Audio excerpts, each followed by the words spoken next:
Class 10th Balochistan board और इसकी जो रिव्यू एक्सरसाइज नंबर 4 है वो हम सॉल्व करेंगे, जिसका पहला क्वेश्चन है fill in the blanks. Part 1 है जिसमें लिखा हुआ है the quotient of two algebraic expression is called, यानी कि दो अलजेब्रिक एक्सप्रेशन का जो कोशेंट है या रिजल्ट है या फ्रैक्शन बन जाए, जैसे एक लिखा हो x+1 और एक लिखा हो x² प्लस x+1, ठीक है, मतलब ये दो अलजेब्रिक एक्सप्रेशन का कोशेंट है, तो इसे हम क्या कहते हैं, इसे हम कहते हैं आ फ्रैक्शन, ठीक है, आ फ्रैक्शन। तो फिलिंग द ब्लैंक में आएगा फ्रैक्शन, ठीक है। अब नेक्स्ट जो पार्ट है वो आपसे डिस्कस करते हैं। ये देखें जी, इसमें लिखा हुआ है कि x³ plus 2x plus 3 divided by x plus 2 is dash, यानी अगर आप इस फ्रैक्शन को देखें तो जो न्यूमरेटर की डिग्री है वो 3 है। डिग्री कहते हैं highest power of variable in any term of the expression. जैसे इस पूरी एक्सप्रेशन में 3 टर्म्स हैं और इसमें जो ये टर्म है जिसमें x पावर 3 लिखा है, इसकी सबसे हाईएस्ट पावर 3 है इस पूरे एक्सप्रेशन की, तो इसकी डिग्री 3 हो जाएगी। जबकि डिवाइजर में जो एक्सप्रेशन लिखा हुआ है उसकी डिग्री 1 है। तो अगर न्यूमरेटर की डिग्री ज़्यादा हो और डिनोमिनेटर की डिग्री कम हो तो ये इम्प्रॉपर फ्रैक्शन होती है, ठीक है। तो यहाँ पे हम लिखेंगे इसे इम्प्रॉपर फ्रैक्शन, ठीक है। तो इस तरीके से ये पार्ट भी कंप्लीट हो जाता है। नेक्स्ट देखते हैं पार्ट नंबर 3। इस पे लिखा हुआ है an expression p of x over q of x where q of x is not equal to 0 is called dash, यानी एक ऐसा एक्सप्रेशन जिसमें एक पॉलिनोमियल न्यूमरेटर में लिखा हो और एक नीचे डिनोमिनेटर में लिखा हो, लेकिन डिनोमिनेटर वाला पॉलिनोमियल 0 ना हो, तो ऐसे एक्सप्रेशन को जो कि p ओवर q फॉर्म में लिखा हो इसे हम रैशनल एक्सप्रेशन कहते हैं, ठीक है। तो ये क्या कहलाएगा, रैशनल एक्सप्रेशन, ठीक है। खाली रैशनल भी लिख दें तो बात पूरी हो जाती है, ये मतलब ज़रूरत नहीं है इसको, लेकिन मैंने समझाने के लिए लिखा है। नेक्स्ट पार्ट देखते हैं जी, पार्ट नंबर 4। इसमें अगर आप देखें तो लिखा हुआ है 1 over x plus 3 into x minus 1 is dash fraction, यानी ये किस टाइप की फ्रैक्शन है। अगर हम डिग्री ऑफ न्यूमरेटर को देखें तो वो 1 है, और अगर हम डिग्री ऑफ डिनोमिनेटर को चेक करें तो वो 2 है। चूँकि इसकी भी 1 है और इसकी भी 1 है, दोनों की डिग्रीज जब मल्टीप्लाई होंगी तो ऐड होकर 2 हो जाएंगी, यानी न्यूमरेटर की डिग्री कम है, डिनोमिनेटर की डिग्री ज़्यादा है, इसलिए हम कहेंगे कि ये एक प्रॉपर फ्रैक्शन है, प्रॉपर फ्रैक्शन है, ठीक है जी। इसके बाद नेक्स्ट पार्ट देखते हैं, पार्ट नंबर 5। इसमें लिखा हुआ है कि in partial fractions we find the dash of unknown constants, इन जब हम किसी फ्रैक्शन के पार्शियल फ्रैक्शंस बना रहे होते हैं तो हम उस पार्शियल फ्रैक्शंस को सॉल्व करने के लिए क्या करते हैं, जो हम कॉन्स्टेंट्स लिखते हैं उनकी वैल्यूज़ फाइंड कर रहे होते हैं, ठीक है। तो यहाँ पे आएगा वैल्यूज़ ऑफ, क्या आएगा जी, values of unknown constants. Next जो क्वेश्चन आ रहा है वो आपसे डिस्कस करता हूँ जी। नेक्स्ट है क्वेश्चन नंबर 2, जिसकी स्टेटमेंट है सिलेक्ट द करेक्ट आंसर, मतलब कि क्वेश्चन नंबर 2 के हर पार्ट के साथ 4 पॉसिबल आंसर लिखे हुए हैं, उनमें जो दुरुस्त आंसर है उसे हमने सिलेक्ट करना है। जैसे पहले पार्ट को अगर हम रीड करें तो उस पर लिखा है fraction p of x over q of x where q of x is not equal to 0 is called, यानी इस किस्म का जो फंक्शन है जो कि फ्रैक्शन फॉर्म में लिखा हुआ है p of x over q of x की फॉर्म में, इसे हम क्या कहते हैं, इसे हम कहते हैं फ्रैक्शन। सी ऑप्शन आएगा, तो ऑप्शन सी को हम क्या कर देंगे, यहाँ पे मार्क कर देंगे। नेक्स्ट जो पार्ट है वो आपसे डिस्कस करता हूँ, पार्ट नंबर 2। अगर आप इसको रीड करें तो इसमें क्या लिखा हुआ है जी, पार्ट 2 में लिखा हुआ है fraction in which degree of numerator is less than denominator is called, यानी ऐसी फ्रैक्शन जिसमें न्यूमरेटर की डिग्री कम हो और डिनोमिनेटर की डिग्री ज़्यादा हो, तो ऐसी जो फ्रैक्शन है उसे हम क्या कहते हैं, उसे हम कहते हैं प्रॉपर फ्रैक्शन, ठीक है। तो ऑप्शन सी आएगा। नेक्स्ट पार्ट है पार्ट नंबर 3, इसमें देखें लिखा हुआ है x plus 2 over x plus 3 into x plus 4 can be decomposed into partial fractions. अब देखें न्यूमरेटर की डिग्री 1 है, डिनोमिनेटर की डिग्री 2 है, पार्शियल फ्रैक्शन बन सकते हैं, यानी एक प्रॉपर फ्रैक्शन है। अब इसके पार्शियल फ्रैक्शन बनेंगे कैसे, चूंकि दोनों लीनियर डिवाइजर और नॉन रिपीटेड है, ए ओवर एक्स प्लस 3 आएगा plus b over x plus 4 आएगा, यानी जो ऑप्शन ए लिखा हुआ है वो बिल्कुल बेस्ट ऑप्शन है। यही इसके पार्शियल फ्रैक्शंस के मतलब अगर जो हम वैल्यू फाइंड करने के लिए डिकम्पोजिशन करते हैं तो उसमें ये दो टर्म्स आएंगी, दो फ्रैक्शंस आएंगी, ठीक है। नेक्स्ट पार्ट जो है वो आपसे डिस्कस करता हूँ जी। पार्ट नंबर 4 में अगर आप देखें तो इसमें लिखा हुआ है कि x minus 1 over x plus 7 into x square plus 9 can be decomposed in partial fractions, यानी ये जो फ्रैक्शन है इसे अगर हम पार्शियल फ्रैक्शन में डिकम्पोज करते हैं तो इसकी क्या फॉर्म बनेगी, ठीक है। देखें इसमें एक लीनियर फैक्टर है और एक क्वाड्रेटिक है फैक्टर, इररिड्यूसिबल है, मतलब इसे हम मज़ीद फैक्टराइज नहीं कर सकते हैं। अब इस फॉर्म में एक तो बनेगा फैक्टर, मतलब एक तो पार्शियल फ्रैक्शन बनेगी इसकी a ओवर एक्स प्लस 7 और दूसरी बनेगी plus B x plus c over x square plus 9, जो कि ऑप्शन नंबर बी में लिखी हुई है।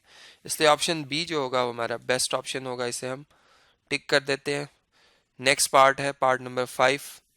अगर इससे देखें तो इसमें लिखा हुआ है कि partial fraction of 1 over x plus 1 into x square plus 2 whole square are of the form.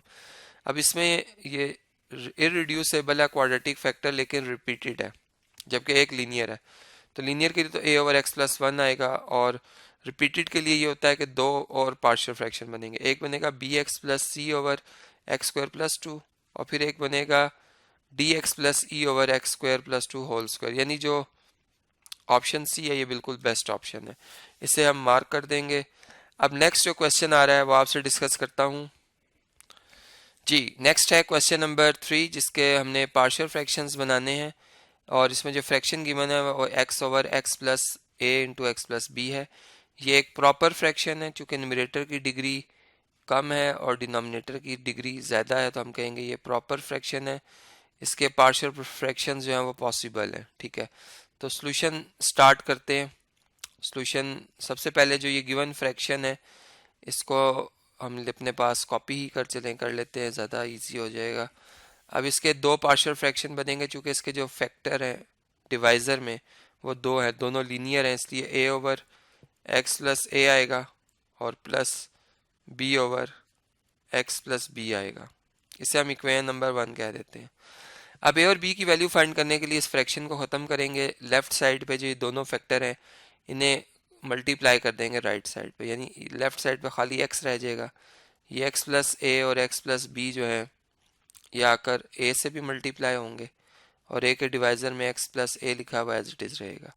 इसी तरह प्लस ये दोनों फैक्टर जो x प्लस ए एक्स प्लस बी हैं वो b से भी मल्टीप्लाई होंगे और डिवाइज़र में x प्लस बी आएगा, ठीक है।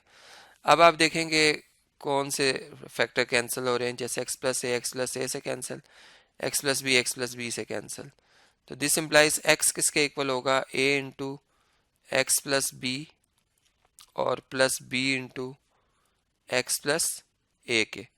इसे हम कह लेते हैं इक्वेशन नंबर 2। अब a और b की वैल्यू फाइंड करने के लिए हम इस पे वर्किंग करते हैं। हम ये वर्किंग करते हैं कि जो हमें दो फैक्टर गिवन है इनको एक एक करके हम ज़ीरो के इक्वल पुट करते हैं, यानी पहले पुट करते हैं x प्लस ए को ज़ीरो के बराबर और x की जगह क्या आ जाएगा, माइनस ए आ जाएगा।